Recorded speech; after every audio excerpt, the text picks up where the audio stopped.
আরে মম, এটা সেই সিলভার কার্প মাছটা না? হ্যাঁ তো। তুই ভেজে টেজে নিলে তুমি রান্নাও করে নিচ্ছ? হ্যাঁ, এই ফুলকপি আলু দিয়ে ঝোল করব। বাপি বললো না ফুলকপি দিয়ে খাবে। এ মা, তুমি রেসিপিটা দিলে না মম? এবার এই মাছের রেসিপি আমাদের চ্যানেলে আছে।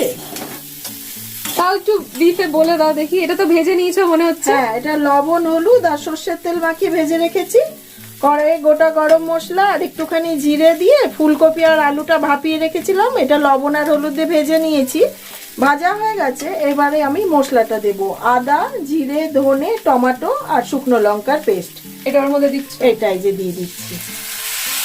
আচ্ছা, মশলাটা দিলে এবার এই যে আমি ভাপিয়ে রেখেছি মটরশুঁটি, সেটাও দিয়ে দিলাম।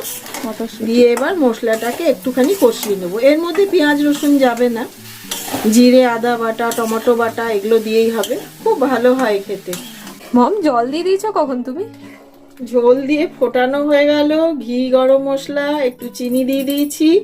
খুব ভালো করে নেড়ে ফুটিয়ে। আচ্ছা, যখন কষিয়ে নিয়েছো তারপরে তুমি গরম জল দিয়ে দিয়েছো? আচ্ছা, গরম জল দিয়ে দিয়েছো। আচ্ছা, এবার ঘি, গরম মশলা আর একটু চিনি দিয়ে ভালো করে ফুটিয়ে নিয়েছি।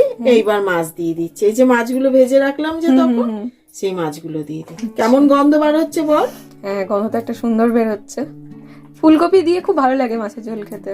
হ্যাঁ, যে কোনো মাছেরই ঝোল ভালো লাগে, ছোট বড়। মুড়োও দিয়েছো তুমি এখানে? হ্যাঁ, মুড়োটাও দিয়ে দিয়েছি। সেই ফাইনালি যুদ্ধের সিলভার কার্প, যেটা বাঁচতে গিয়ে সিলভার কার্প শুধু ছিল না, অ্যাকচুয়ালি ওখানে অনেক কিছু ছিল, অনেক রয়েছে। ওটা বাঁচতে গিয়ে মম হিমশিম খেয়ে বাপিকে বকা ঝকা করে মানে একটা একটা করে রান্না করা শুরু করেছে। আচ্ছা, এটা ফুটে গেলেই হয়ে গেল, রেডি। ওয়াও, তার মানে ডান, অলমোস্ট ডান। হ্যাঁ, ডান। এটা এখন ফুটে গেলেই হয়ে যাবে, ব্যাস। মানে ভাত দিয়ে, গরম গরম ভাতের সাথে দারুণ লাগবে।